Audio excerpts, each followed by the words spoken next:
Bueno, bienvenidas a todas. Gracias por sumarte, no sé si es sumarse a nuestra primera mesa de los diálogos intergeneracionales con defensoras de derechos laborales. Tuvimos el día de ayer la inauguración de estos diálogos y enmarcando un poquito la conversación. Tuvimos un poquito ya de unas líneas de lo que era la economía feminista el día de ayer, y hoy tenemos la oportunidad de tener a dos colegas que admiro mucho en esta mesa, en donde profundizaremos en qué nos implica, ¿no?, mirar también el trabajo que realizamos de defensa de derechos laborales bajo el lente de la economía feminista, qué nos aporta para el análisis, para la comprensión, incluso también para la incidencia y los resultados que queremos lograr del acceso y el goce de los derechos laborales para todas.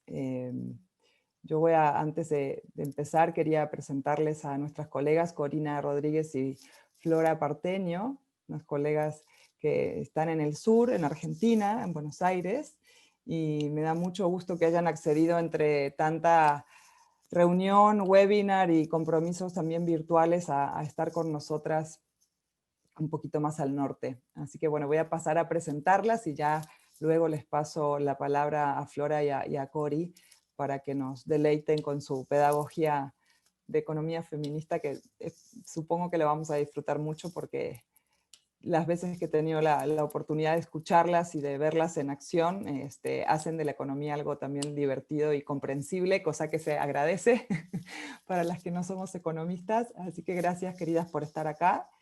Y bueno, les voy a presentar a Flora.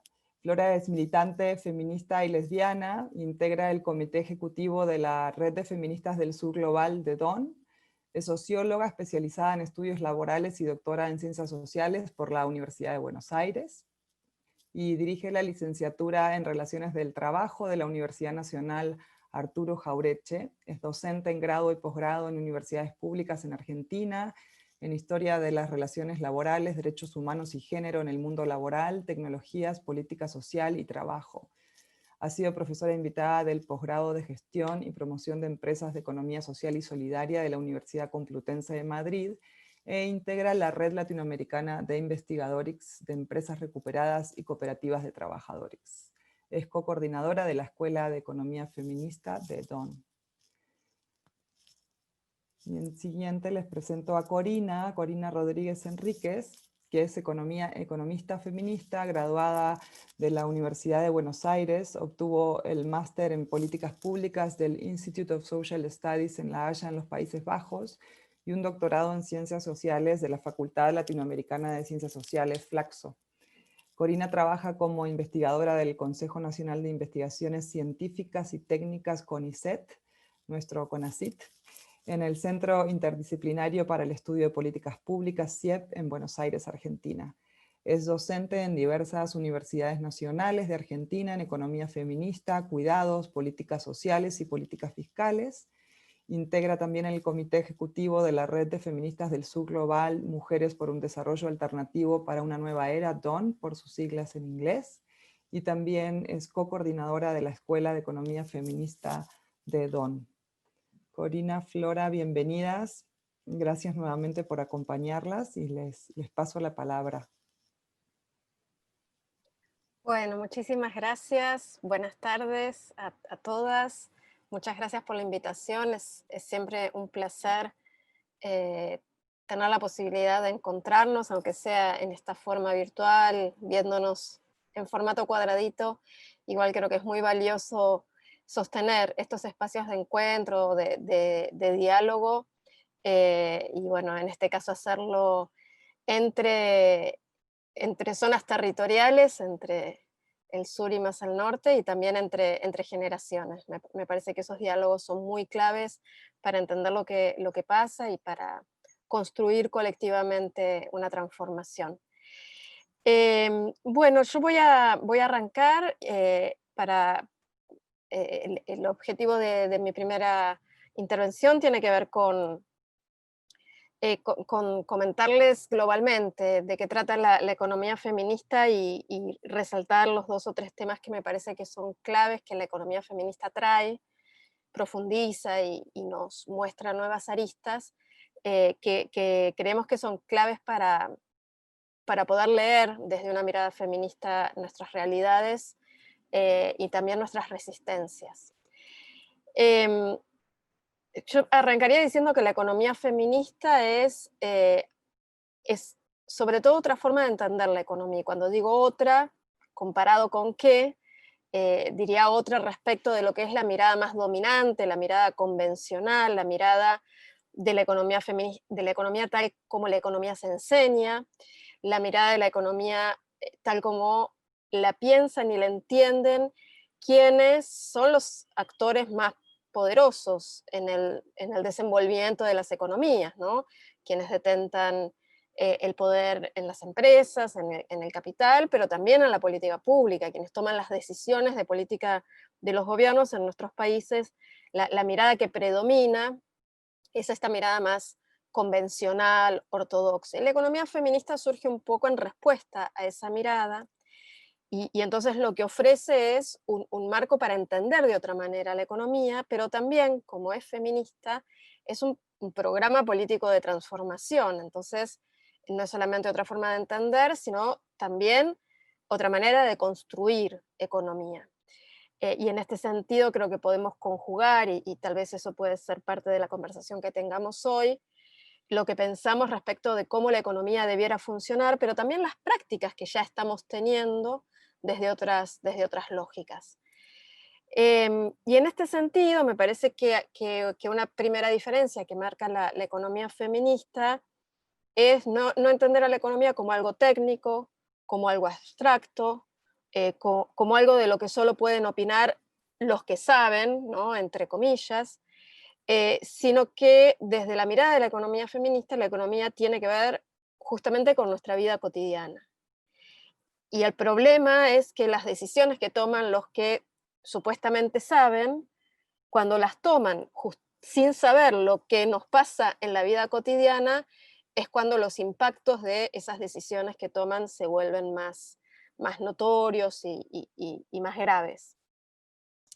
Me parece que un gran aporte de la economía feminista es que nos permite visibilizar dimensiones del funcionamiento económico que en la mirada convencional ortodoxa están justamente ocultos, no reconocidos, negados, y que mostrar estas dimensiones de la economía nos ayuda a entender mejor el funcionamiento de la economía, y al entender mejor cómo la economía funciona, también tenemos más herramientas para transformarla. Eh, y cuando digo que la economía feminista, al ser feminista, es también un programa político de transformación, lo que busca es construir una economía que esté al servicio de la vida, al servicio de las personas, y no al revés, que las personas estemos al servicio de la economía como pasa actualmente. Y en este sentido, la economía feminista, desde nuestro modo de entenderla, es disruptiva, es subversiva, es esencialmente transformadora. ¿Cuáles son los temas que la economía feminista visibiliza y cuáles son los temas que la economía feminista nos ayuda a comprender desde nuestro punto de vista mejor? Y voy a hacer énfasis en tres temas en esta instancia. El primero, que es, yo creo, a mi modo de ver, una de las contribuciones centrales de la economía feminista, que la economía feminista la promueve recuperando debates históricos de los feminismos, tiene que ver con mostrar, hacer visible, explicar el rol económico que tiene lo que nombramos el trabajo de cuidado. El trabajo de cuidado refiere a todas las actividades que son necesarias cotidianamente para reproducir la vida, incluye al trabajo doméstico, incluye al trabajo de cuidado directo de otras personas, incluye a la gestión del cuidado, incluye al cuidado de la naturaleza. Esta reproducción cotidiana de la vida está absolutamente invisibilizada en los análisis económicos habituales, donde nos dicen, bueno, la economía es el funcionamiento de los hogares y las empresas y el intercambio de trabajo por remuneración, de dinero por bienes. El modelo, la representación de la economía que hace la economía convencional evita observar, marcar que para que esto exista, para que haya hogares, para que haya fuerza de trabajo, para que haya intercambios, es necesario este trabajo de reproducción cotidiana de la vida. Y lo que decimos desde la economía feminista es que cuando visibilizamos esto, lo que hacemos es mostrar que el sistema económico, si no existiese este trabajo de cuidados, no podría funcionar tal como funciona, porque las empresas, el capital, da por hecho que hay fuerza de trabajo disponible, pero esa fuerza de trabajo, como dice Amaya Pérez Orozco, que es una economista feminista española, dice, la economía convencional piensa a las personas como agentes económicos como si fuesen hongos, ¿no? Llueve y de repente, ¡pum!, están todas las personas disponibles para ser contratadas por el capital. Eso en la vida cotidiana no sucede así, y estoy segura que todas ustedes pueden dar fe de eso y muestras de eso cuando piensan cómo la vida cotidiana se reproduce en los hogares donde ustedes viven. Esa reproducción cotidiana de la vida requiere muchísimo trabajo, requiere tiempo, requiere esfuerzo, requiere dejar de hacer otras cosas para hacer ese trabajo de cuidado, y es ese trabajo el que sostiene la vida también. Esta idea de que el trabajo de cuidado sostiene el funcionamiento del sistema económico ha tomado cuerpo en las consignas de los paros internacionales de mujeres, que desde hace unos años se organizan todos los 8 de marzo, donde la consigna política que usamos es: las mujeres movemos el mundo, hoy lo paramos. Eso es una síntesis de esta idea de que, en efecto, sin todo este trabajo de cuidados, el sistema no podría funcionar. Y cuando decimos somos las mujeres las que movemos al mundo, es porque toda la evidencia demuestra que todavía seguimos siendo las mujeres quienes en mayor medida asumimos esta tarea. Este trabajo entonces reproduce cotidianamente la vida, reproduce cotidianamente la fuerza de trabajo. Esta fuerza de trabajo se usa para producir bienes y servicios que tienen valor económico en el mercado, y entonces lo que podemos argumentar es que este trabajo de cuidados tiene en sí mismo valor económico, porque contribuye a generar valor económico. Y aquí se abre toda una discusión que, si les interesa, después podemos profundizar respecto de cuál es ese valor, cuál es la contribución que el trabajo de cuidados hace a la economía. Y hay ejercicios que tratan de medir esto y que tratan de evaluarlo en términos eh, de en términos monetarios, y de ponerlo vis a vis lo que son las estimaciones convencionales de cuál es el valor que genera la economía. De hecho, México tiene estimaciones de este valor. Las otras dos cosas que quisiera señalar respecto de este, que es uno de los grandes temas de la economía feminista, que tiene que ver con visibilizar esta dimensión del cuidado en la organización económica,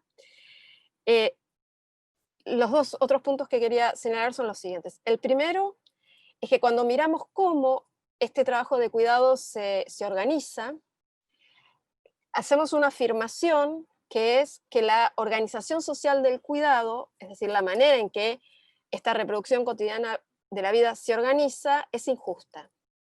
Y es injusta porque las responsabilidades de cuidado están distribuidas de manera desigual entre varones y mujeres, muy claramente, pero también entre mujeres que tienen mayores recursos económicos y mujeres que tienen menos. Están distribuidas de manera diferente entre mujeres blancas y mujeres racializadas. Están distribuidas de manera diferente entre las mujeres que vivimos en los grandes centros urbanos y las mujeres que viven en espacios territoriales rurales. Entonces, lo que nos permite constatar cuando miramos en la empiria, en la evidencia, en cómo funciona realmente en la realidad esta organización social del cuidado, lo que vemos es que es un vector de reproducción de desigualdad. Que esta manera desigual e injusta en que se distribuye el peso de la reproducción cotidiana de la vida reproduce la desigualdad y hace que las mujeres racializadas sigan siendo más pobres que las mujeres blancas, que las mujeres en general tengamos menos posibilidad de desempeños económicos que los varones, etc. Y por eso solemos decir, este tema que trae la economía feminista y que traen los feminismos, es un tema clave para cualquier agenda de justicia, para cualquier agenda de igualdad y para cualquier agenda de derechos. Y lo último que quería mencionar sobre este tema tiene que ver con que esta organización del cuidado adopta en el capitalismo, en el estadio del capitalismo que estamos viviendo, una dimensión transnacional. Y de esto las mujeres mexicanas pueden dar mucha cuenta. Esta idea de el cuidado organizándose a nivel transnacional, ya no en un espacio territorial acotado, ni siquiera en los límites de un país, sino que se organiza entre países. Y a esto lo llamamos cadenas globales de cuidado. Las cadenas globales de cuidado ocurren cuando personas migran desde países que padecen crisis económicas, más o menos estructurales, hacia países más opulentos en términos económicos, y estas mujeres que migran se ocupan en los países de destino en tareas remuneradas de cuidado. Trabajan como trabajadoras de casas particulares, trabajan como trabajadoras de la salud, trabajan como cuidadoras de personas, habiendo dejado en su país de origen a personas de su entorno familiar, también dependientes del cuidado, al cuidado de otras personas, que habitualmente son otras mujeres. Entonces así se va conformando esta cadena de cuidados, donde en una punta están las personas dependientes del cuidado que han quedado en el país de origen, digamos, los hijos y las hijas de la mujer migrante mexicana que migró a los Estados Unidos, y en los Estados Unidos se emplea resolviendo las necesidades de cuidado de los hogares más opulentos que viven de la población norteamericana. O Ecuador, España, y podemos visualizar muchas cadenas globales de cuidado en el mundo justamente. Entonces aquí esta lógica adopta un carácter transnacional donde los derechos de las personas en los distintos eslabones de esta cadena se van violentando permanentemente. Esta figura de las cadenas globales de valor me lleva al otro punto que quería comentar como una de las cosas que la economía feminista nos ayuda a entender mejor, que tiene que ver con las dimensiones de género de las estrategias de desarrollo de los países. ¿Y por qué digo esto tiene que ver con lo otro? Porque esta noción de cadena global de cuidado resulta muy simétrica a una noción que usamos para hablar de cómo el capital ha ido organizando la producción de bienes y servicios, que es la noción de cadena global de valor. En este capitalismo globalizado, lo que ha sucedido es que las grandes empresas, las grandes corporaciones, van navegando por el mundo buscando a dónde tienen mejores condiciones para llevar adelante sus actividades, donde las mejores condiciones refieren a dónde tienen menores costos, donde los costos salariales son más bajos, donde las regulaciones son más lábiles, donde los sistemas de protección social son más débiles.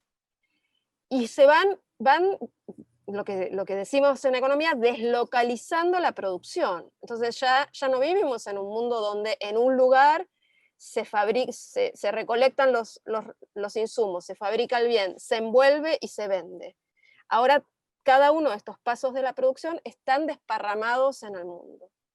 Y a eso es a lo que se llama cadena global de valor, ¿no? A estas cadenas que se van armando entre lugares en el mundo, donde en cada pasito de esa cadena se le va sumando valor a lo que se produce, a lo que se distribuye. Y por eso hago esta similitud. Y estas cadenas globales de valor van determinando, la forma que adoptan estas cadenas globales de valor, van determinando la inserción de los países en la economía mundial. Y hay enormes rasgos de género en la manera en que nuestros países se incorporan en esta lógica global. Y en América Latina particularmente, los países de Centroamérica y México han sido se han enfocado especialmente en una lógica de inserción en el mundo como productores de bienes de exportación, las llamadas maquilas, que en México y en Centroamérica han sido muy relevantes en algún momento y lo siguen siendo en algunos casos. ¿Y qué es lo que nos ayuda a ver la economía feminista respecto de estos mecanismos? Que esta lógica de organización de la producción deslocalizada, esta lógica de pensar el desarrollo de un país, por ejemplo, motorizado por las maquilas, se sostiene en la posición subordinada de las mujeres, porque cuando miramos lo que ha pasado con las maquilas, lo que vemos es que las maquilas han ido crecientemente contratando mujeres. Y han ido contratando mujeres, ¿por qué? Porque a las mujeres les pueden pagar menos salario, porque las mujeres tienen menos tendencia a la sindicalización, menos práctica, menos trayectoria de sindicalización. Lo que en los análisis económicos convencionales se presenta como las ventajas comparativas que tienen los países, en realidad son las desventajas comparativas que tenemos las mujeres. Estas estrategias de desarrollo se construyen sobre la desigualdad, se construyen sobre la profundización de estas opresiones. Y más al sur, por ejemplo, en los países de América del Sur, esta estrategia de maquila no ha sido tan relevante en términos de su incidencia, pero sí, por ejemplo, ha sido muy relevante la estrategia de exportación basadas en los agronegocios, ¿no? Las explotaciones, por ejemplo, en Argentina, el país donde Flora y yo vivimos, la soja ha sido durante años el principal producto de exportación. ¿Y eso qué ha significado? Ha significado el desplazamiento de poblaciones, ha significado la transformación de la biodiversidad en terrenos de monocultivo, ha significado el deterioro persistente del suelo, la contaminación del agua, y en definitiva lo que ha significado es la destrucción de los medios de vida de las personas que vivimos en este territorio. Y eso también afecta en términos diferentes a mujeres y varones, afecta a las mujeres que han sido desplazadas, que en general son también las garantes de la supervivencia cotidiana de las familias y los hogares en estos territorios. Entonces, cuando traemos la lente de la economía feminista, podemos afinar mucho nuestra comprensión de lo que es esta estrategia extractivista de desarrollo, que es la que gobierna las estrategias de desarrollo de todo nuestro continente. Y el último punto que quería traer, para ya pasarle la palabra a Flora, tiene que ver con algo que señalamos desde la economía feminista, que es un conflicto central de nuestras sociedades y de estas economías en este estadio de capitalismo financiero global, que tiene que ver con el conflicto que existe entre la propia lógica de funcionamiento de este sistema y lo que nombramos como la sostenibilidad de la vida.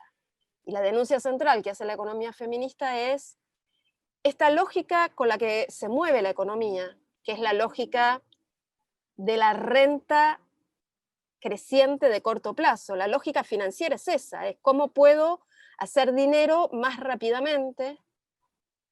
Esta lógica del capitalismo financiero es incompatible con sostener la vida, porque ¿qué necesita esta lógica del capitalismo financiero? Extraer cada vez más trabajo, extraer cada vez más tiempo, extraer cada vez más nuestros cuerpos, extraer territorio, y traslada la lógica de la renta financiera, la lógica del hacer ganancia rápida monetaria del propio dinero, a la lógica de organización de la producción. Entonces, en la organización de la producción de bienes y servicios también se persigue esa lógica de la renta rápida, grande, y para eso que necesitamos mayor explotación, expoliación. Y eso es lo que está pasando en nuestros territorios. Y esto se ha alimentado con 2 o 3 procesos que quiero mencionar, y con esto cierro. Un proceso es el de mercantilización de la vida. Este concepto de mercantilización de la vida refiere a cómo los procesos de privatización que ocurrieron en nuestros países, que fueron particularmente muy notorios en la década de los 90 y que continuaron desde entonces, estos procesos de privatización han ido privatizando todo. Han ido privatizando no solamente la producción de los bienes y servicios que compramos en el supermercado, han ido privatizando la provisión de la salud, han ido privatizando la provisión del agua, han ido privatizando la provisión de la educación.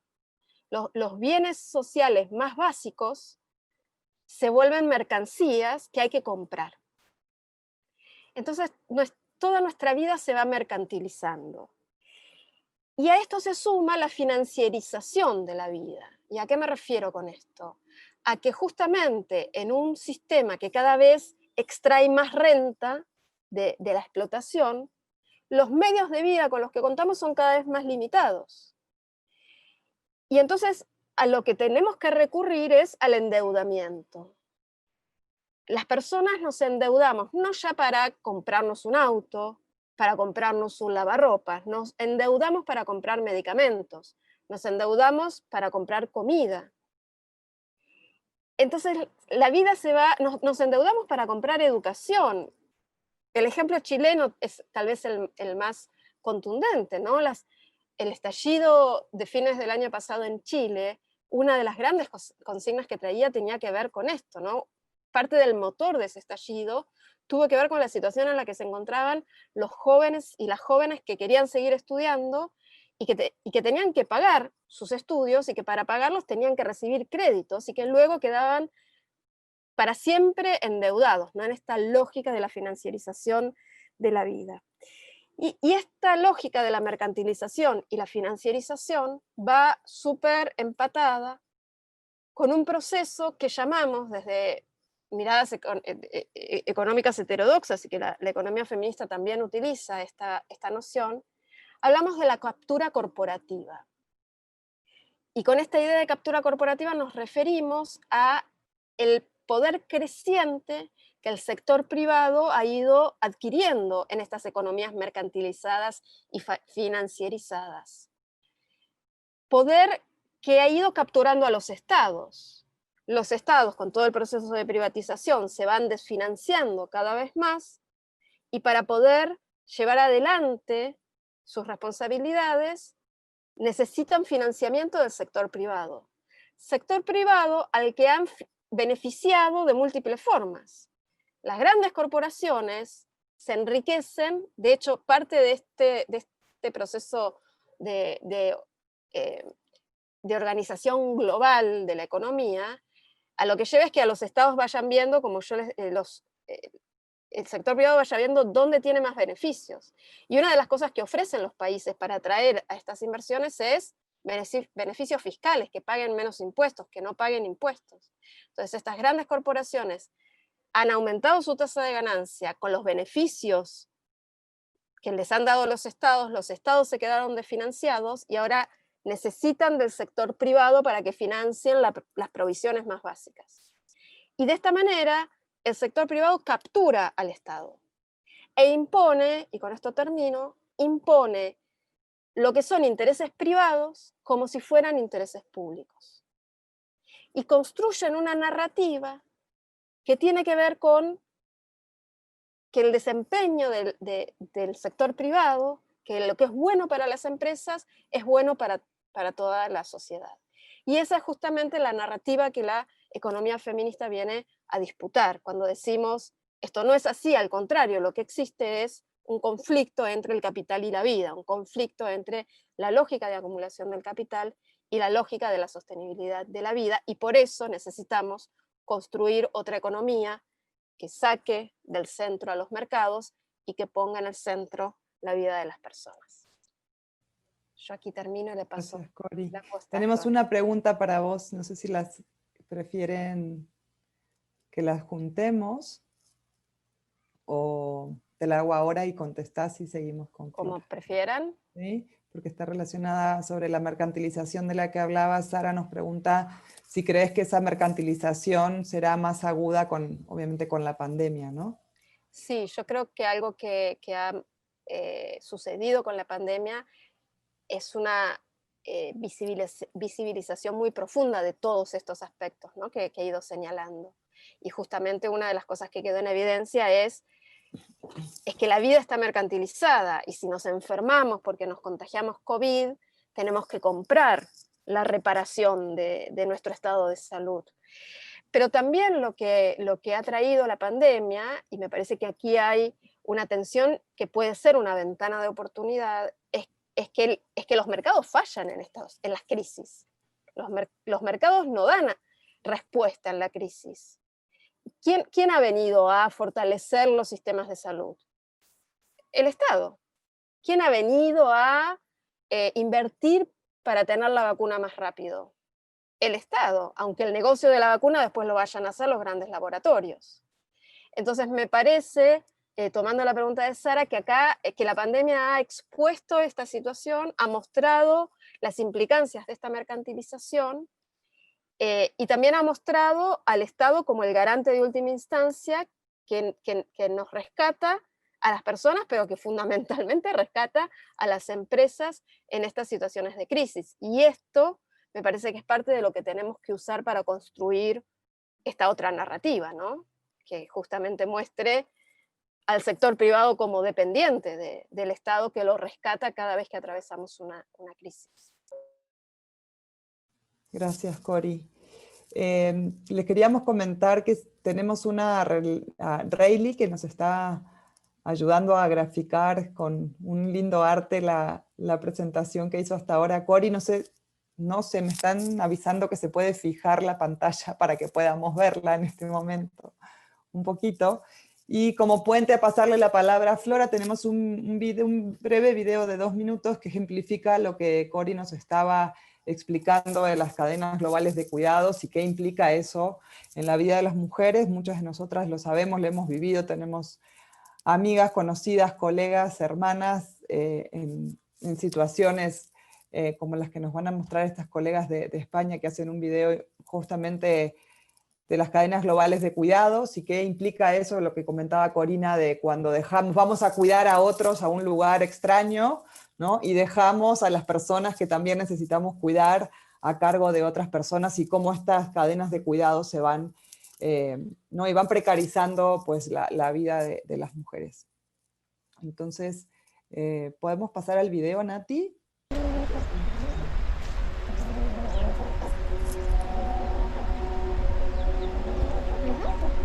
A pesar de que David está lejos, estoy muy pendiente de él, de lo que hace, de con quién está, si está bien, si ha comido, si está alentado, si está enfermo. María, por favor, ¿me puede traer la chaqueta? Es que ¿sabe qué pasa?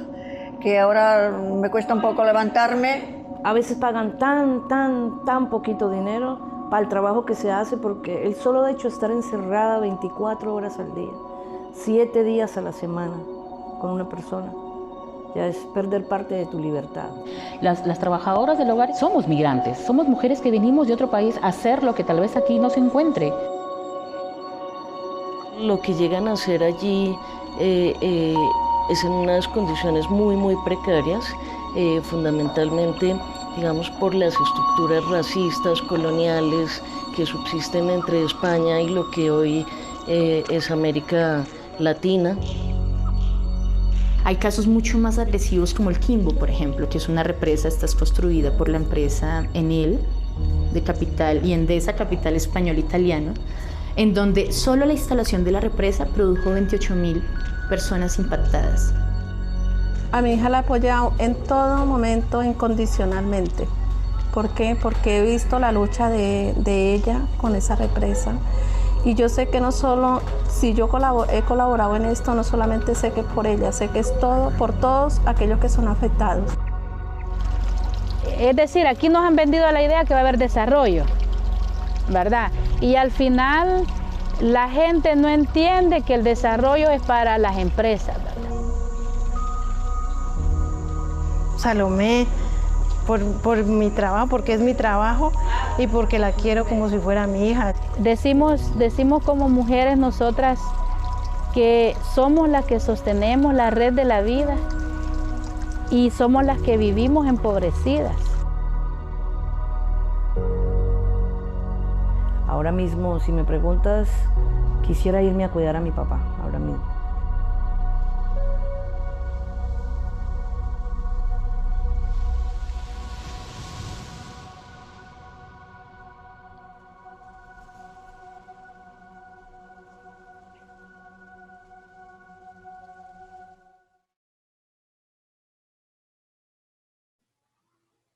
Gracias, Nati. Bueno, y le paso el puente a Flora, que nos va a Gracias. continuar. Gracias, Vero, y todo el equipo de Fondo Semillas y de Prodesc por la invitación. Buenas tardes desde acá, desde Buenos Aires. Una enorme alegría reencontrarnos y también conocer a las que están participando y conectadas hoy. Pensaba el título del video que compartimos, que es una película, la que quiera verla la puede ver completa online, y la frase que cerraba decía: ¿quién sostiene la vida de quienes migran? Y yo me preguntaba quién, a propósito de la pregunta que hicieron en el chat, creo que fue Sara, ¿quién sostuvo la vida en esta pandemia? Sobre todo porque nuestras ciudades, sobre todo las latinoamericanas, de acuerdo a las olas que fueron agarrando del COVID, pasamos por etapas de confinamiento, de aislamiento, de cuarentena, y entonces también me preguntaba quién estuvo sosteniendo esa vida cuando el discurso del mercado fue un poco la romantización, ¿no?, de la cuarentena.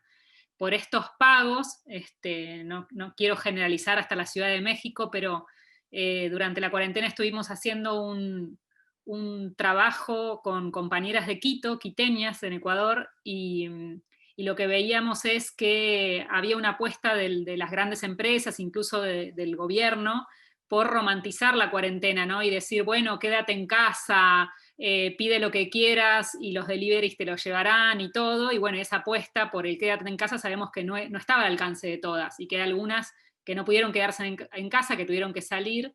Y entonces me quedaba pensando en esta descripción que hacía Cori en la primera parte de la presentación sobre este modelo extractivista de desarrollo, ¿no? Y qué implicancias tiene. Entonces, en esa lógica quería enlazar la presentación con la mirada que tiene, una mirada, digamos, vamos a decir, sobre esta economía extractiva, que no es solamente extractiva de recursos naturales, de tierras, sino que es una economía extractiva también de datos. Entonces, pensar en una lectura feminista sobre la economía digital y el comercio electrónico. ¿Y por qué decía esto justamente? Porque creo que si hay algo que aceleró la pandemia en estos largos meses que llevamos ya, es un debate que venía bastante llevándose desde organismos internacionales, desde los gobiernos, que era toda la discusión en torno al futuro del trabajo, ¿no? Y esta serie de conversatorios que ustedes arrancaron tiene que ver justamente con pensar los derechos laborales, pensar los modelos de desarrollo, los modelos económicos, y en eso yo me preguntaba, bueno, ¿cuánto se aceleraron estos debates sobre el futuro del trabajo, sobre la llamada, ¿no?, revolución 4.0, la industria 4.0, cuando se hacía mención a la cuestión digital? Y en ese sentido quería colocar una serie de puntos para que los pensemos y ustedes también nos comenten cómo los ven desde sus trabajos, de sus experiencias, que es justamente que al tiempo que se va profundizando la financiarización y la mercantilización, también se fue profundizando la digitalización de la economía. Y desde los feminismos insistimos en tener una mirada justamente crítica sobre estas lecturas de la economía digital. Primero, porque esto nos ha llevado a discursos que han pulverizado la relación laboral. Cuando se habla de la economía digital, del comercio electrónico, aparecen discursos y narrativas que dicen, bueno, esto implica que podemos comprar y vender online, que puedo hacer un pedido y me lo traen a la puerta de mi casa, o que puedo tener mi emprendimiento y ofrecerlo online. Y durante todos estos meses de pandemia lo que vimos fue que, claro, justamente al vernos imposibilitadas de salir, incluso vernos con limitaciones para poder intercambiar bienes y servicios, la cuestión del comercio electrónico y los pagos online se aceleraron muchísimo. Y yo quería traer la experiencia de lo que implica pensar, bueno, ¿qué pasaba con las compañeras que tenían ferias y salían a feriar y en momentos de pandemia no pueden salir a la calle, o pueden salir con ciertos cuidados y limitaciones, y entonces esto implica reacomodar los espacios laborales y los lugares por donde justamente se transitaba? Y en este sentido me parece que es interesante enlazar esta mirada que traía Corina sobre los cuidados, sobre la economía feminista, para pensar estos desafíos de estas grandes plataformas digitales y estas empresas que están enlazadas con el comercio electrónico. Y si queremos, para dar una mirada más situada, sobre todo pensando en el contexto de México, esta ola de economía digital y de avance del comercio electrónico viene muy enlazada con la firma de los tratados de libre comercio. Sé que México ha estado en los últimos tiempos en un proceso de revisar y ver si volvían a firmar y reconfirmar tratados, y muchas veces en esos tratados se negocian cuestiones que por ahí pasan desapercibidas por nuestra vida cotidiana, pero que después terminan teniendo impacto. Por ejemplo, la llegada, la instalación al país de empresas de plataforma. Ahora vamos a ver algunos ejemplos. La firma de ciertas condiciones que implican que los estados no controlan los datos que se mueven al interior de su país, por ejemplo, datos que tienen que ver con la salud pública, con el tránsito, con la movilidad de las personas, incluso con nuestras propias actividades laborales. A veces generamos un montón de datos con estos aparatitos y esos datos no tenemos ni idea dónde van y pensamos que no tienen valor, y sin embargo este capitalismo extractivo de datos ha logrado generar valor y comercializar todos esos datos que generamos, tanto en el mundo laboral, comercial, como en las aplicaciones que por ahí nos tomamos un Uber en la puerta de casa, y eso también genera datos y eso genera un negocio que va acumulando información. Entonces, en este sentido, nos parecía importante recuperar que hay una mirada como más, si se quiere, macroeconómica sobre esto, que tiene que ver con qué acuerdos firman los gobiernos, que implica desregular esos datos, incluso entregar o no tener control sobre las patentes de medicamentos, algo de lo que decía Cori recién, sobre pensar este momento de la pandemia, que donde la gran discusión frente a la crisis sanitaria es qué va a pasar con las vacunas y demás. Bueno, eso también tiene que ver con decisiones de los gobiernos sobre macroeconomía y sobre las cuestiones comerciales que terminan estando fuera del alcance de el pueblo. Entonces, en esta línea quería comentar 2 ejemplos para pensar las cuestiones, yo diría, de derechos laborales, desafíos frente a las nuevas formas de trabajo, y también relacionarlo un poco con las discusiones que está habiendo en torno a las posibles reformas laborales. En diferentes países de América Latina hay discusiones sobre avanzar en reformas laborales. A veces esas reformas laborales van acompañadas de reformas en la seguridad social, y eso implica también pensar nuestros derechos. Y en esta línea quería traerles 2 ejemplos que a mí me parece que son interesantes para pensar, bueno, por dónde va avanzando esta agenda de la economía digital y qué relación tiene con mi vida, que por ahí puede ser que yo diga, bueno, no, pero yo me desempeño en el sector feriante, o yo tengo un emprendimiento, y estas cuestiones no me alcanzan, y la propuesta justamente es pensar cómo están tan tejidas esta discusión en torno a la economía digital y su no regulación en nuestros derechos laborales. El primer ejemplo que les quería colocar, y que tiene que ver también con pensar la cuestión migrante, la migración interna, la migración entre países, esto de no estar en la propia tierra y tener que buscar una oportunidad de ingresos. Y frente a eso, la economía digital ha generado una posibilidad de ingresos que son estos empleos de aplicaciones, ¿no? Las grandes plataformas digitales. Por ahí pueden ver, si miran a veces desde la ventana, ver cómo durante toda la pandemia recorrieron las ciudades estas bicicletas o motos con las cajitas atrás de colores, ¿no? Pueden ser de Uber, de Globo, de Rappi, de, bueno, diferentes empresas que se han instalado en todo el mundo, principalmente en Latinoamérica. Esta instalación es muy reciente.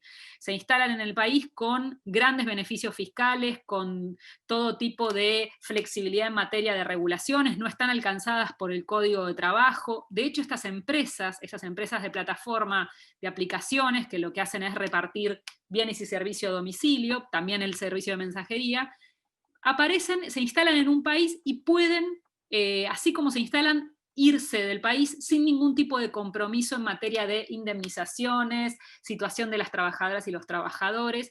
Y estas plataformas digitales han generado un modelo de negocios que les permite una alta tasa de ganancia, y en estos meses de pandemia los estudios muestran que se ha multiplicado, triplicado esa ganancia que tenían. ¿Por qué? Porque la gente, al verse impedida por decretos de gobierno de salir de sus casas o por el temor al contagio, se ha dinamizado mucho la entrega a domicilio de todo tipo de productos.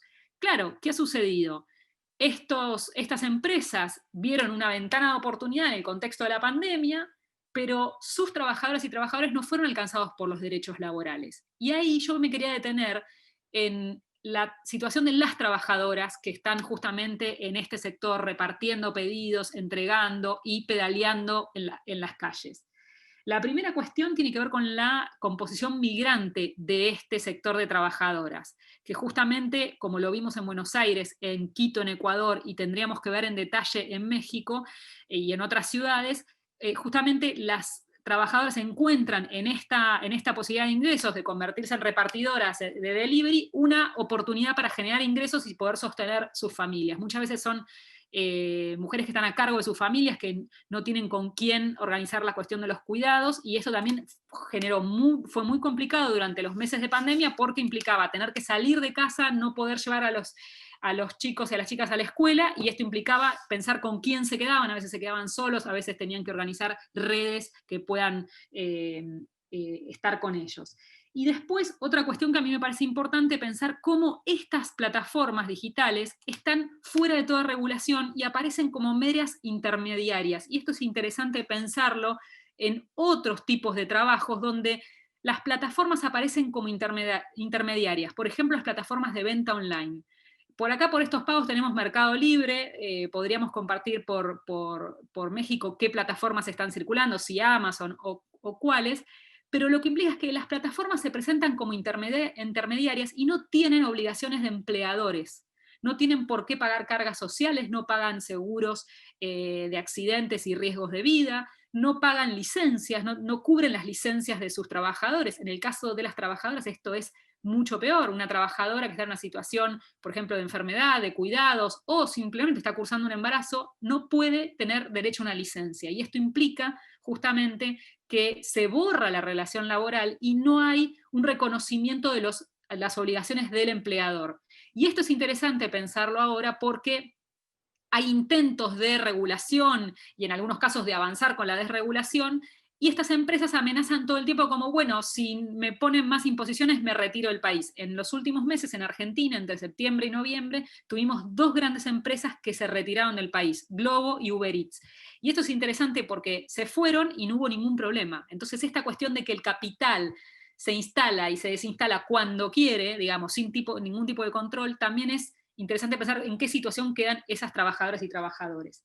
Y el otro punto que me quería referir frente a estas nuevas oportunidades de ingreso que no terminan siendo relaciones protegidas o con derechos laborales, tiene que ver con la situación de la violencia en la cual están estas trabajadoras. Y en este caso me parecía interesante recuperar la experiencia de un grupo de trabajadoras de reparto que en estos meses se juntó, hizo una actividad y tenían la frase, la consigna que decía, en tu pedido va mi vida, porque justamente a partir de estar pedaleando en diferentes horarios, también le pasa a las conductoras, a las choferas de Uber, están en horarios diferentes, trabajando en diferentes bandas horarias, y saben que hay ciertas zonas de la ciudad o ciertos momentos del día donde están más expuestas a riesgos de desaparición, de violencia, de abuso, de acoso. Y acá me parece interesante pensar cómo esta agenda de la violencia y la violencia laboral se va articulando con la discusión que hay en torno al convenio 190 de la OIT, que muchos países están empezando a ratificar y otros no. Sería importante pensar en términos de nuestra agenda, incluso para las que participan de organizaciones sindicales, cuánto de estos planteos ya está presente en las organizaciones sindicales frente a la ratificación del convenio. Y el último punto que quería referirme, pensando en esto de las plataformas digitales y la discusión de la economía digital, antes de la pandemia la discusión era, bueno, ¿cómo será el trabajo en el futuro? ¿Qué trabajos se van a eliminar por las máquinas? ¿No? Bueno, los robots son los enemigos. Bueno, justamente la discusión es cómo podemos ver que estas plataformas permiten ciertas cuestiones, por ejemplo, horarios flexibles, combinar diferentes oportunidades de ingreso, y al mismo tiempo cómo se corren de las obligaciones más concretas. Y nos está pasando justamente de acompañar a grupos, organizaciones y cooperativas de trabajadoras que han querido ofrecer sus productos online a través de la venta online, y lo que decíamos ahí, bueno, cuando seguíamos esta experiencia, es que, claro, en ese contexto no hay un jefe de recursos humanos, no hay alguien que te evalúe por tu trabajo, sino que es justamente la algoritmización de las relaciones laborales lo que termina impactando sobre tu trabajo. Voy a poner un ejemplo muy concreto. Yo tengo un emprendimiento y vendo artesanías online. Entonces, con la pandemia no pude vender, empiezo a venderlos online y cobro de manera online. Hay dos cuestiones en esta forma de trabajo, que ya sabemos las empleadoras no las reconocen como trabajo, sino que dicen es una economía colaborativa donde los usuarios ofertan y hay compradores, no hay una relación laboral. Y entonces ellas nos comentaban justamente que tienen, digamos, que si un día, por ejemplo, están atendiendo frente a la pantalla y tienen una hija enferma y tienen que atenderla, entonces no pueden responder las consultas de los clientes, automáticamente tu puntaje baja. Y te contestan y te califican negativamente. La pregunta que nos hacemos es, ¿dónde está ahí el jefe de personal, el capataz que nos califica sobre nuestro trabajo? No existe. Es justamente a partir de estas nuevas dinámicas, donde el algoritmo cruza datos, tiempo de respuesta, grado de respuesta y alcance, y termina justamente calificando nuestro emprendimiento o nuestra labor de manera negativa. Y frente a esto, voy a tomar una frase textual de una trabajadora que nos dijo, bueno, el algoritmo castiga las responsabilidades de cuidado, porque cuando una no está frente a la pantalla, respondiendo, vendiendo, entregando el pedido a tiempo, eso impacta sobre nosotras. Y otro punto, para no extenderme tanto y también dejar el intercambio a la ronda, es que justamente este trabajo que se hace desde casa no tiene ningún tipo de protección. No hay un seguro por accidentes, no hay una protección por licencias, y la plataforma, en este caso voy a poner el ejemplo de Mercado Libre, pero ustedes pueden pensarlo con Amazon y con otra homónima que esté en México, solamente ofrece el portal, pero atrás de ese ofrecimiento del portal hay una cantidad de negocios y dimensiones que se van cooptando, que quedan en manos de estas grandes empresas que no pagan impuestos, que se manejan de manera muy flexible y sin regulación. Uno de los ejemplos puntuales tiene que ver con el tema de las billeteras electrónicas. Cuando queremos pagar, al momento de pagar, ellos ofrecen una forma de pago que está justamente a través de un QR o acercando el celular o enviando la plata a través de un link, y eso ya tiene una comisión. Eso no está controlado por los estados, no está controlado por los bancos privados, implica una gran cantidad de masa de dinero que se mueve de manera electrónica. Entonces, también pensar esto que decía Cori recién, cuando analizamos los mecanismos de endeudamiento, también se generan mecanismos de endeudamiento a partir de estas plataformas que han creado una cuestión que se llama el mercado crédito. Entonces vos pagás, digamos, tenés la oportunidad de tomar un crédito en esa misma plataforma, te endeudás para pagar servicio, para pagar comida, por ahí para pagar un pedido, y entras en el mismo circuito de la plataforma que va construyendo como un ecosistema de diferentes cuestiones, la logística, la venta, el crédito, el pago. Esto es interesante de pensarlo, sobre todo en países que están discutiendo la discusión en torno a la subcontratación, el outsourcing y la reforma laboral. Pienso en cuánto de los alcances de la legislación laboral llegan a estas empresas y que en este momento, sobre todo en el sector servicios y en el sector de reparto y delivery, están siendo una oportunidad de ingresos central y única para las mujeres. En algunos casos, en el caso de las repartidoras, se ven trabajadoras jóvenes, por ahí que migrantes que no tienen otra oportunidad laboral, y en el caso de los servicios online, de la venta online, desde casa, justamente bajo el argumento, y esto es interesante retomarlo con lo que dice Cori, bajo el argumento de que, bueno, como trabaja en casa puede combinar o conciliar familia, cuidados y chico, y justamente lo que vemos es que esa venta online, la plataforma no se hace cargo de ningún tipo de derecho ni de cuidado frente a esa trabajadora. Por ahí, acá comentaban, sí, totalmente de acuerdo con lo que plantea, Perla, que dice justamente en términos de seguridad e higiene, lo que se conoce como condiciones y medio ambiente de trabajo, Estas empresas no garantizan nada de eso. En el caso de las plataformas, si hay algo de reparto, lo que se mostró durante la pandemia fue que las repartidoras estaban en las calles, no les daban barbijo, no les daban alcohol en gel, no tenían postas sanitarias para cuidarse, para higienizarse, y justamente todo eso corre por cuenta de la trabajadora o el trabajador. Y en el caso del trabajo desde casa, las herramientas, la conexión, la computadora, la luz, el espacio, todo corre por cuenta de la trabajadora. La empresa de plataforma no se hace cargo de nada de eso. Y yo quisiera cerrar con 2 puntitos, y por aquí me quedo. Uno tiene que ver con el desafío que implica para las trabajadoras que con la pandemia han sido llevadas nuevamente a la cuestión del teletrabajo, de que están trabajando desde sus casas, ya sea porque las empresas o sus empleadores les transmitieron, digamos, les pasaron el trabajo a sus hogares. Creo que ahí tenemos también un desafío importante con respecto a la legislación sobre el teletrabajo, un trabajo que parece ser que no tuviera tiempos de descanso ni cortes, ¿no? El jefe parece que está permanentemente mandándonos mensajes, nos envían por mail, nos controlan si ingresamos a la plataforma. O sea, la discusión en torno al teletrabajo y qué mirada va a tener esa regulación es algo que se está discutiendo en diferentes países de América Latina. Y la otra cuestión que quería dejarles por acá es cómo frente a estas nuevas formas de trabajo, ya sea que estoy vendiendo online, ya sea que estoy repartiendo, ya sea que tengo una feria y ofrezco, digamos, y me engancho en una feria virtual al mismo tiempo que sostengo mi puesto las veces que puedo hacerlo en la calle, qué formas, qué estrategias de organización colectiva nos estamos dando frente a estas nuevas formas de organización del capitalismo. Este capitalismo que se le llama de plataformas, pero frente a eso, por ejemplo, algunas trabajadoras han optado por el apagón virtual. Otras han optado por justamente no recibir los repartos en las aplicaciones. Otras han optado por formar cooperativas y que justamente esto implique irse fuera de las empresas y montar cooperativas. En todos estos casos, lo que vemos es que estamos ensayando estrategias, estamos probando nuevas formas de organización colectiva frente a un escenario que nos desafía y justamente nos encuentra más que nada borrando la relación laboral, digamos. No importa que la relación sea formal o informal, el problema es que se la niega directamente. O sea, en algunos casos las empresas directamente dicen, nosotros trabajamos con contratistas independientes. No mencionan la palabra relación laboral, y eso es muy grave justamente al momento de pensar los derechos.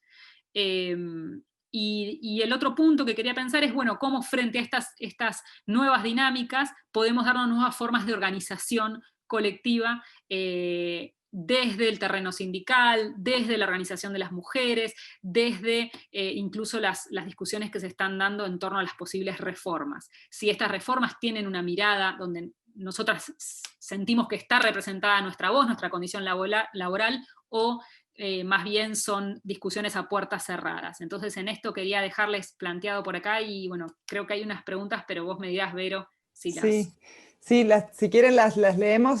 Ya logré anclar, como dice el Zoom, el trabajo que está haciendo Rayleigh.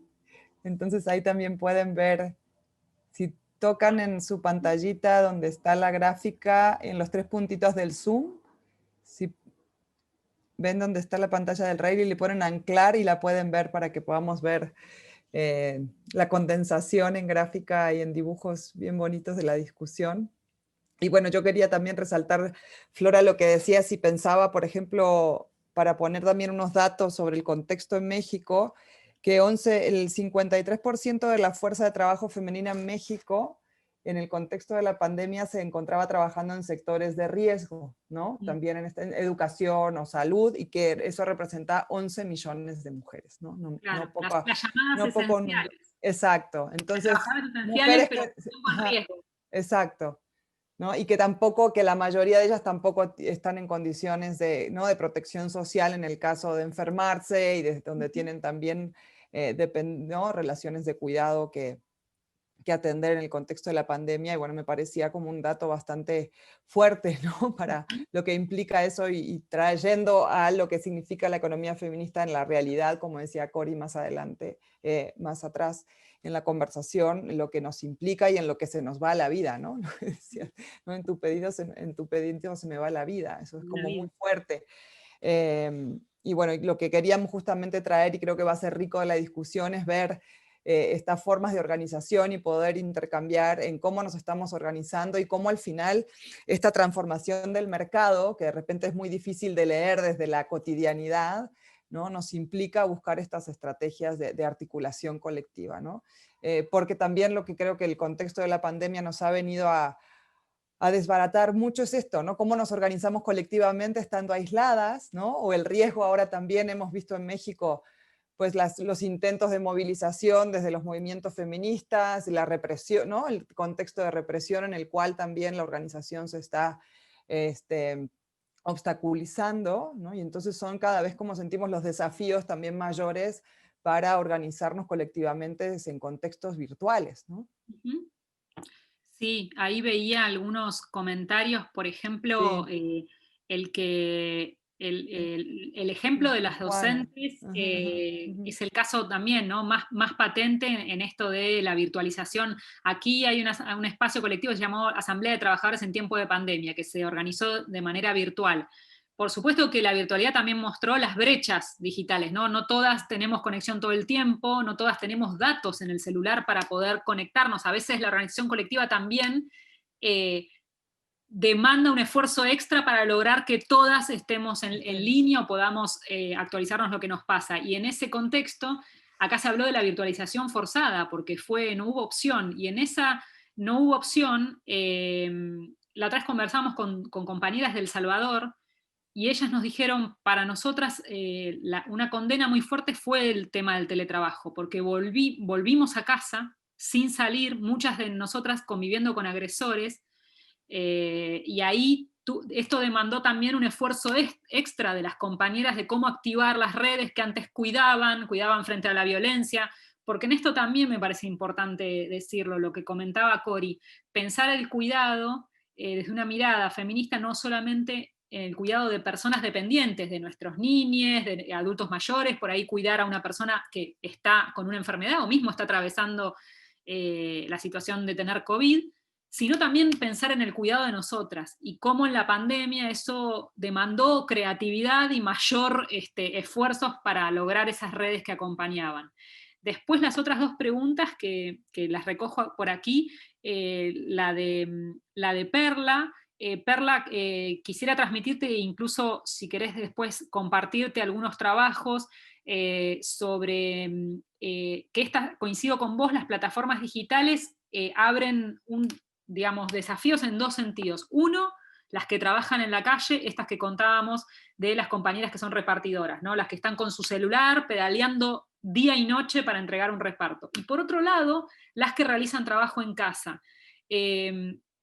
Una cuestión que tiene que ver es que hay ciertas miradas sobre el derecho laboral que solamente miran, bueno, que te den la silla ergonómica, que te paguen la cuota de la conexión a internet. Y lo que vemos en los estudios que hubo en pandemia es que los empleadores no llevaron adelante compensaciones con sus trabajadoras que estaban desde sus hogares. No solamente poniendo herramientas, pagando internet, la luz, todo, sino que no hubo acciones de compensación que implica pagar, digamos, lo que esa trabajadora está poniendo desde sus casas.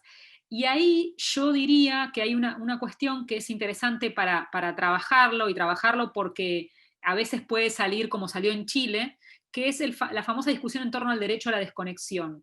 Que es una discusión que se trajo de algunos países del norte, y en Argentina se dio toda una discusión con respecto al teletrabajo, que es cómo, la voy a nombrar a la querida Sofía Escacerra, que lo dice muy, muy rápidamente, dice, ¿cómo clavarle el visto en el WhatsApp a tu jefe y que eso no implique una sanción? O que eso no implique, no entregaste a tiempo, no me respondiste.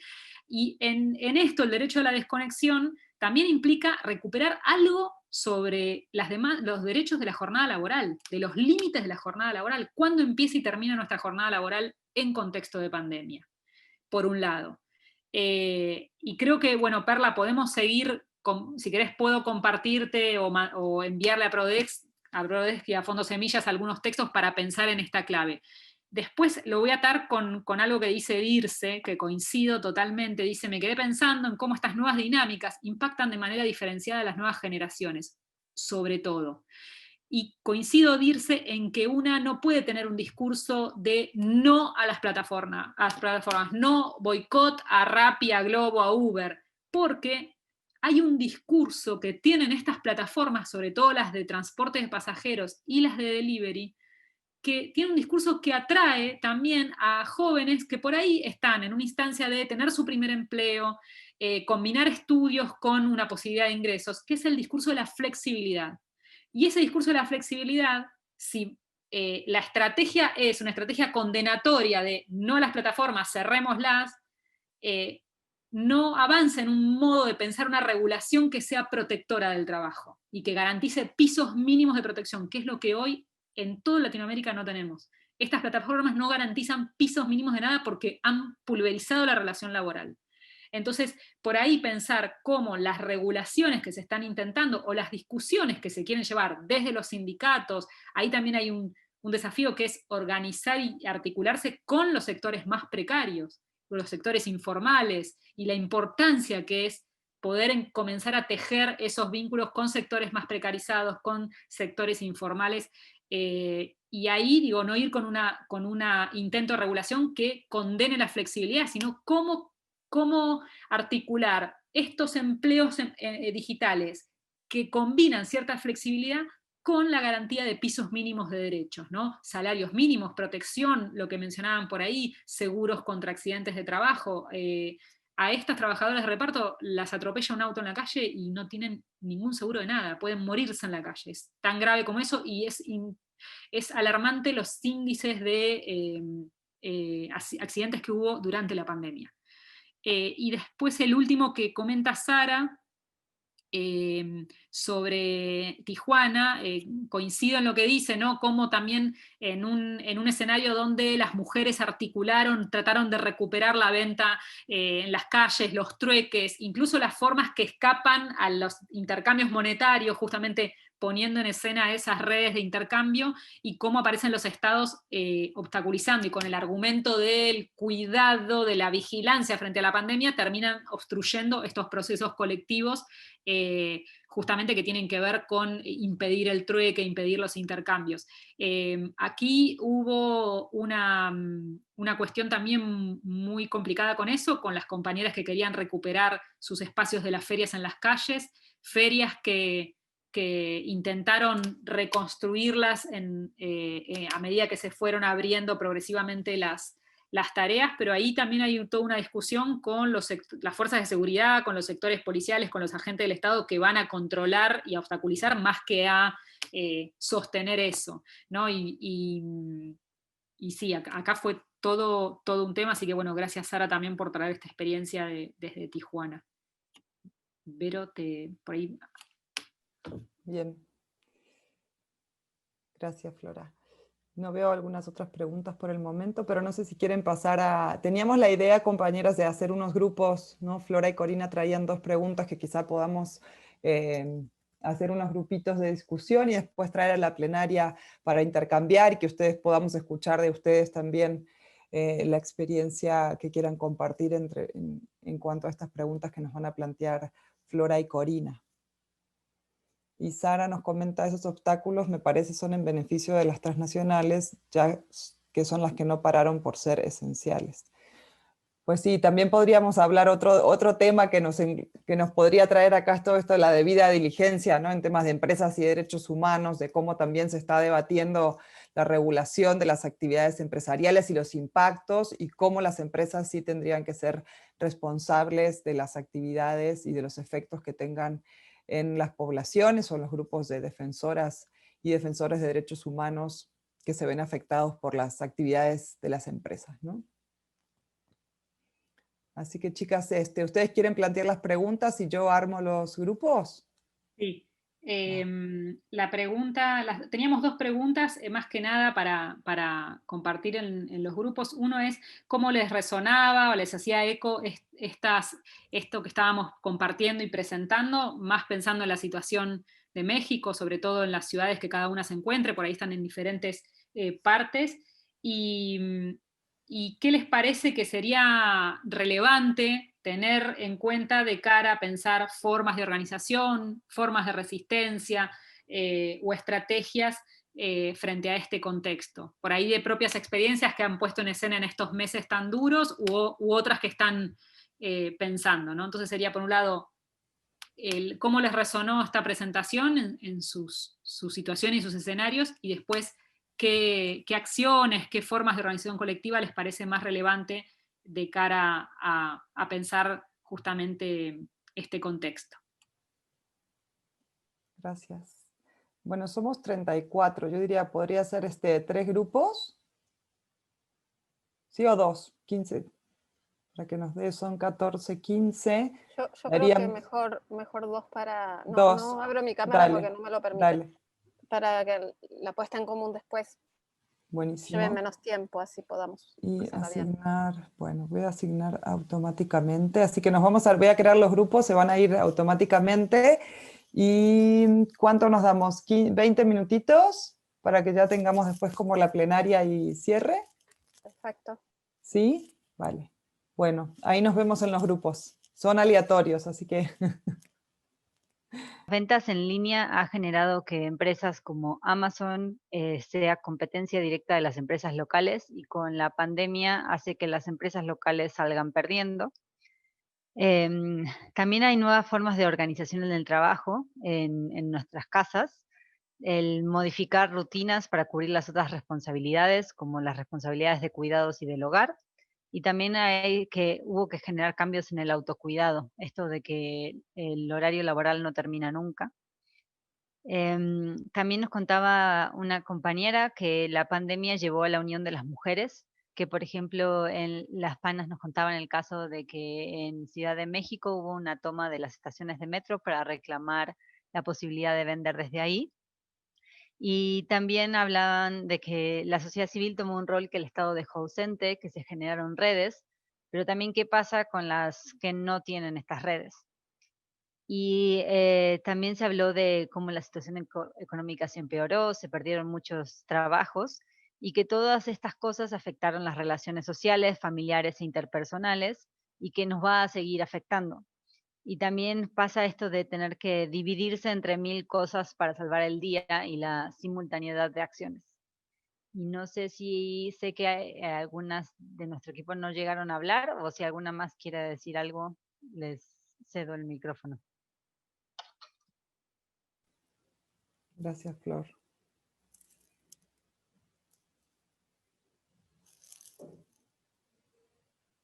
Bueno. ¿Alguien quiere comentar algo que estuvo en el grupo de Florencia?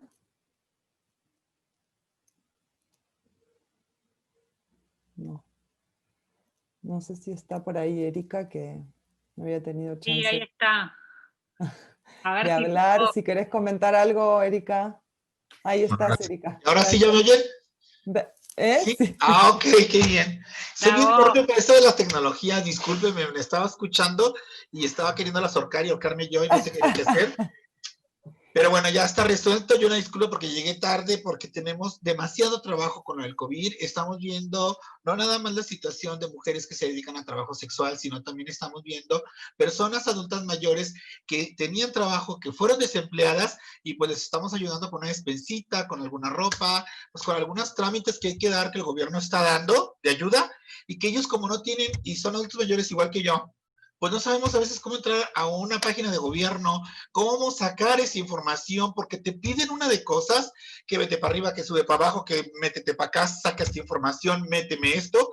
Y entonces estamos en oficinas llenas de trabajo, donde estamos ayudando a todas estas personas. Somos una asociación que nos dedicamos a ayudar a toda la gente. Aquí no son trabajadoras sexuales, aquí son personas, aquí no son damas de casa, son personas, son mujeres. Entonces, tenemos un problema grandísimo en relación a esto de la pandemia, cómo lo han vivido desde el trabajo sexual. Se cerraron los hoteles, tuvimos que hablar para tener que hablar con gobierno, mediar y que se abrieran algunos hoteles de los lugares donde ellas trabajan. Están con el temor ahorita de que vuelva otra vez en el foco rojo y que se vuelva a generar todo esto porque vivimos al día. Desgraciadamente no hay apoyos suficientes para las organizaciones porque desde que entró este gobierno, el presidente dijo no apoyos a las organizaciones civiles porque son unos rateros. Bueno, ratero él y toda su gente. Y lo sabemos de antemano. Nada más se dedican a estar pidiendo excusas, pero gastando dinero a manos libres. Dijo que si lo destituían, él se iba a Quintana Roo, que acaba de tener su imperio. Está tonto, el viejo no sabe ni qué maneja. Entonces, estas acciones nos han dejado desprotegidas completamente. De por sí que somos grupos vulnerados, porque a mí no me gusta la palabra, somos grupos vulnerables, ¿no? Somos vulnerables. Nosotros somos personas pensantes, capaces de trabajar, de generar empleos, de generar dinero, de hacer negocios. Entonces, no somos vulnerables. Somos vulneradas. ¿Por qué? Porque nos atacan, nos agreden, nos insultan, nos matan y nadie le encuentra una solución a esta situación. Y nos están matando, agarran a los asesinos y los dejan libres. Entonces aquí tenemos que con la pandemia esto se va agudizando más todavía. Tenemos que ver con las amas de casas que tienen a sus hijos y que salieron a trabajar, se les quitó el trabajo y aquí grotescamente les están diciendo, ¿quieres trabajar? Te vamos a pagar la mitad del sueldo. ¿Cómo vas a pagar la mitad del sueldo cuando no ganes sueldo mínimo? Tiene hijos, tiene que pagar renta, tiene que pagar todo esto. Aparte de todo esto, quieren generar alguna situación que se entraron los niños a la escuela y si no tienen dinero, ¿con qué pagan el internet para que los niños sigan estudiando? El gobierno, ¿por qué no les da el internet a las personas que tienen hijos de familia en lo que esté la pandemia? No, no lo hace, porque al final de cuentas las empresas no son de él. Y si son de él, lo tienen externo, para ellos su dinero de negocio de ellos. Y estas acciones son muy fuertes en esa relación. Entonces, aquí les dejo con una tarea que viene siendo la implementación de cómo vamos a tener que reponerles a estas personas el tiempo y la necesidad de trabajo, a estas mujeres que no pueden trabajar ni en Uber porque no tienen un coche, que no pueden trabajar en ningún lado porque tienen a sus hijos, porque ya no hay donde vayan a la escuela, ya no hay una guardería. ¿Cómo vamos a ayudarles a estas personas? Como asociaciones no tenemos un lugar o un espacio como para crear automáticamente una guardería o las personas que tenemos en situación de calle. Se nos vino muchas personas de situación de calle. Tenemos todavía aparte los migrantes, las mujeres migrantes que llegan todavía violadas, atacadas, que salen de una violencia de su país, llegan aquí y encuentran otra diferente y llegan replicando la violencia que en su país tenían. Tener que empezar a educarlas y decirles, oye mujer, ¿sabes qué? Aquí no estás en tu país, aquí hay reglas, aquí hay leyes, te queremos, te apoyamos, te protegemos, pero pues tienes que también guardar ciertos reglamentos que tenemos aquí, tú tienes que ser parte de la comunidad, te vamos a ayudar para que tú te incrementes o te unas o te metas a esta sociedad. Gracias. Tenemos eso de los migrantes y es algo muy fuerte porque con la pandemia tenemos que los albergues están al tope. Y no hay muchos lugares en donde las puedan meter. Los albergues son insuficientes. Y luego las rechazan por ser trans. Si es mujeres trans, no puedes estar. O sea, si piensan que de color de rosa es México, se equivocaron. Quien lo diga es que no ha vivido aquí una situación de calle, no ha vivido aquí estar en trabajo sexual, no ha vivido aquí el que no tener un empleo y que la gente te mire mal. Entonces, las acciones que estamos haciendo con la Secretaría del Trabajo es ver cómo tener que crear ahorita, en estas alturas, una situación de un vínculo entre las organizaciones, las personas afectadas y la Secretaría del Trabajo.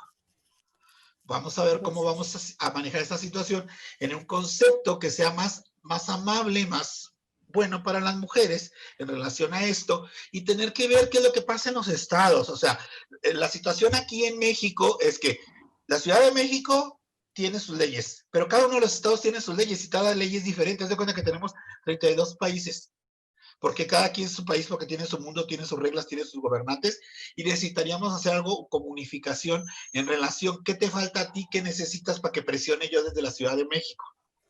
¿Qué es lo que nosotros estamos tratando de que la gente entienda? Agenda no trabaja solamente en la Ciudad de México, también trabajamos en los estados. Si tienen algún problema nos dicen, nosotros vamos a lo federal para que baje y aterrice y podamos ver cómo manejar la situación y limar asperezas en los estados que tengan esta necesidad de hacer nosotros desde aquí presión y reuniones y juntas y pues si hay que cerrar calles, cerramos calles. Eso es lo de menos, no le tenemos miedo al escándalo, nacimos de él. pero ahorita tenemos negociaciones, no hay necesidad de golpear a nadie, ni cerrar a nadie con la carta, ni si lo golpeo. Bueno, esa es otra historia. Y entonces vamos a ver, que veamos que estamos en la Ciudad de México, ok, perfecto, para tener que ayudar también a lo de los estados y ver cómo tener que conjuntar esto para tener que hacer una lucha más fuerte. Gracias. Gracias, Erika.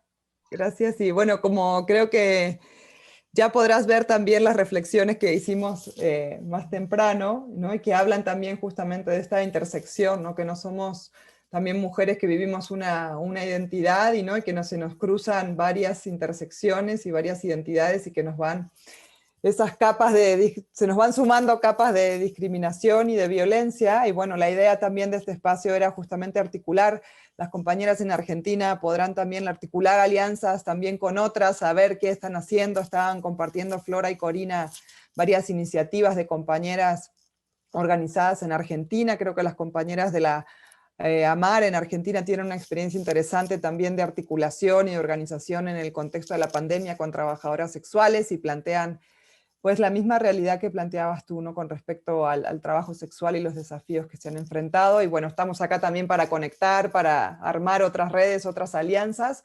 Así que bueno, después podemos poner a disposición también todos esos contactos y entrelazarnos y crear cosas juntas. Tenemos 10 minutitos, pensando que Cori y Flora se levantaron muy temprano y en Argentina son 3 horas más. Entonces no quiero tampoco extendernos mucho más, pero bueno, perdón, no, a ver si estoy pronunciando bien, Nisrandani, nos está compartiendo también una experiencia interesante de moneda comunitaria, ¿no? Que tienen ya 10 años, estas también en Tepoztlán, por ejemplo, acá cerca de la Ciudad de México, también hay ciertas experiencias también de moneda comunitaria que son interesantes como formas alternativas, ¿no? a la economía, digamos, tradicional, ¿no? Y que nos ayudan también a pensar nuevas formas de intercambio y de vivir para sostener la vida, ¿no?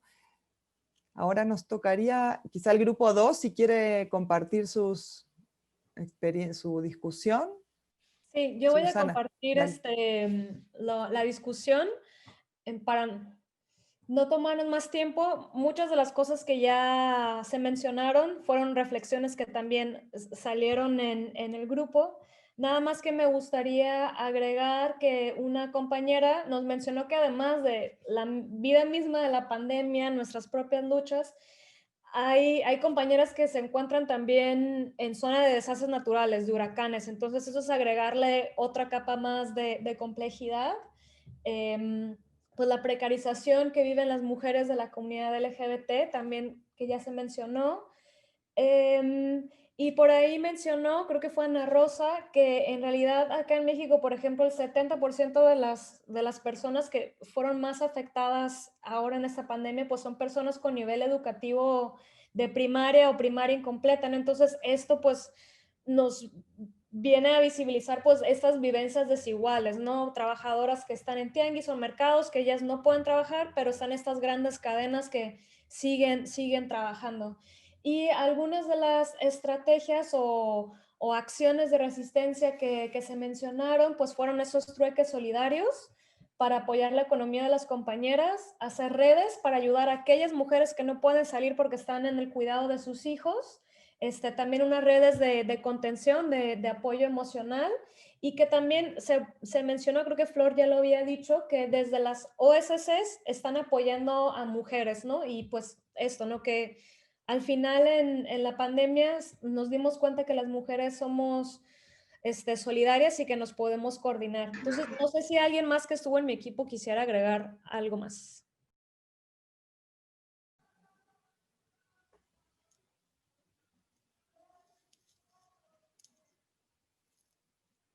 Creo que no, Susana. Pero bueno, yo entonces, gracias por compartir. Creo que sí tenemos, ¿no? Varias coincidencias y creo que las mujeres lo que tenemos es que siempre hacemos una radiografía completa y compleja ¿no? de nuestra existencia y de la realidad, y bueno, y eso también nos da pues pie para generar cosas que nos aporten desde otros lugares en donde también nos sentimos representadas, ¿no? Yo le quiero pasar la palabra ahora a Flora y a Cori. que ya nos quedan 5 minutitos para que se vayan a literal a tirar a la cama. 0, ya no pueden hacer más teletrabajo por el día de hoy, las voy a monitorear.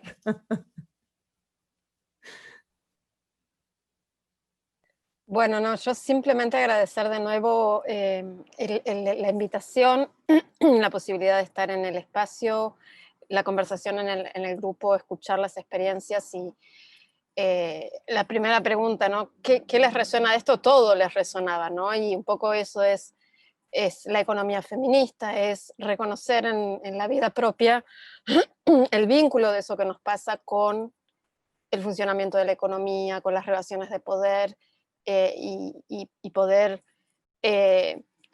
advertir ahí los huecos donde tenemos que organizarnos para resistir. Y destacar de las experiencias que compartieron en el grupo donde yo estuve, esto que señalaban al final, ¿no? La respuesta solidaria de las mujeres, que es un poquito lo que decía el video, ¿no? Las mujeres sostienen la red de la vida, y en estos momentos de crisis y de pandemia eso se pone súper en evidencia, y varios de los comentarios en el grupo tuvieron que ver con eso, además de todos estos impactos tremendos, bueno, están las mujeres, la solidaridad, la organización, las formas creativas. Creo que algo que tenemos por delante es pensar formas muy creativas de seguir organizándonos y seguir resistiendo y seguir reclamando a nuestros estados, ¿no? que son los garantes de nuestros derechos y que debieran velar por el interés público más que por los intereses privados. Gracias nuevamente, un placer poder estar, aunque sea así virtualmente, un ratito en México. Gracias, Cori. Las esperamos post pandemia, seguro. Esperemos llegar hasta ahí. Y voy a tomar las palabras de Erika porque en el reclamo de derechos también apoyo el escándalo. Eso que dijo Erika, me hiciste acordar a una líder travesti de Argentina que se llama Luana Berkins, que amamos. Ella fue una de las primeras compañeras travestis que armaron cooperativas. No les cuento lo que eran las reuniones cuando llegaban las compañeras trans y travestis y el movimiento cooperativo decía, ¿hay cooperativas de travestis? Claro que hay, porque se organizaron y porque justamente apostaron por otra forma de organización. No es fácil, pero quería retomar las palabras de Erika porque en lo que dijiste mencionabas muchas cuestiones que también son desafíos para nuestras formas de tejido. Primero, de una mirada transfeminista de la economía. La vez pasada nos tocó compartir con Corina un panel donde justamente nos preguntaban si era posible una economía transfeminista. Y bueno, tiene que ver con esto, en pensar los derechos laborales, pensar el mercado laboral, no de manera heteronormativa, sino dejamos por fuera a un montón de compas que están justamente luchando en el día a día por la supervivencia. Entonces, esta mirada transfeminista de la economía nos lleva a pensar, bueno, cómo nos organizamos, con quiénes tejemos, cómo construimos, y también esto que vos contaste, que me pareció como algo que nos pasa acá, nos cuentan las compas que están tratando de cargar un formulario online, que es el tema del mundo digital, y esta pandemia ensanchó las brechas de una manera tremenda, adultas mayores, compas que no tenían computadora, que no tienen datos, y cómo también vamos tejiendo formas colectivas de también pasarnos conocimientos, formación feminista que implique llenado de formularios, la burocracia del Estado, que te deja fuera. A veces acá te quedas afuera de un plan por no saber cargar un formulario. Una compa migrante no puede cargar el ingreso a un plan porque no entiende la burocracia y encima digital. Y esto también tiene que ver con un reclamo que el Estado aprovechó, los estados locales y los federales, pensamos las diferencias entre Argentina y México, pero me van a entender lo que les quiero decir, aprovechó la pandemia también para cerrar ventanillas de atención al público.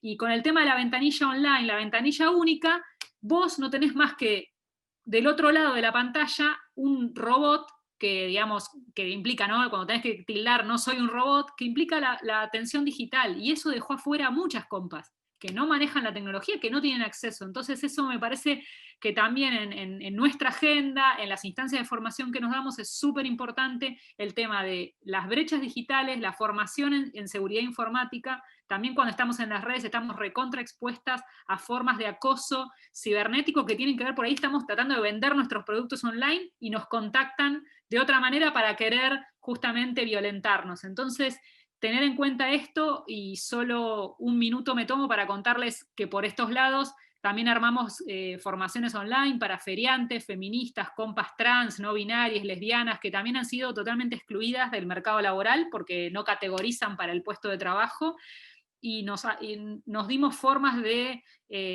formación virtual, y uno de los puntos que más nos costó organizar, pero lo logramos organizar, es el tema de la formación en herramientas de cuidado informático, porque justamente las compañías se vieron recontra expuestas a esto, y bueno, es algo en lo que nos tenemos que formar, fortalecernos, y por ahí hay algunas que ya se están acá. Hay unas compas que se llaman Transsistemas, que son una colectiva trans que trabaja en temas de digitales, y nada, nos pareció como, bueno, sumemos esos saberes en un contexto donde no podemos ver y tampoco podemos tocarnos, digamos, abrazarnos como hacíamos antes. Así que bueno, gracias de nuevo por la invitación, y abrazo enorme a todas las compas que están allá, y como dijo Diana, en nuestro grupo, donde no estaba el Estado, donde no había política, también se activaron las redes, y bueno, la apuesta también es fortalecer esas redes que logramos activar en estos meses tan duros. Así que bueno, un abrazo fuerte desde acá. Gracias, Flora. Gracias a todas las compañeras. Creo que fue una súper rica intercambio. Esperemos que obviamente sigamos construyendo juntas. Tenemos todavía toda la semana para seguir reflexionando. Creo que en la mesa de hoy nos dio como un marco para reflexionar también todos los otros temas. Ahora en la tarde tenemos una mesa sobre el TEMEC, ¿no? El nuevo NAFTA para México, que es justamente hablando de las economías transnacionales y las cadenas globales de valor, ¿no? Y lo que implica eso para el trabajo. Nos va a dar toda esta discusión mucho para pensar y para reflexionar esa mesa también. Les agradezco a todas.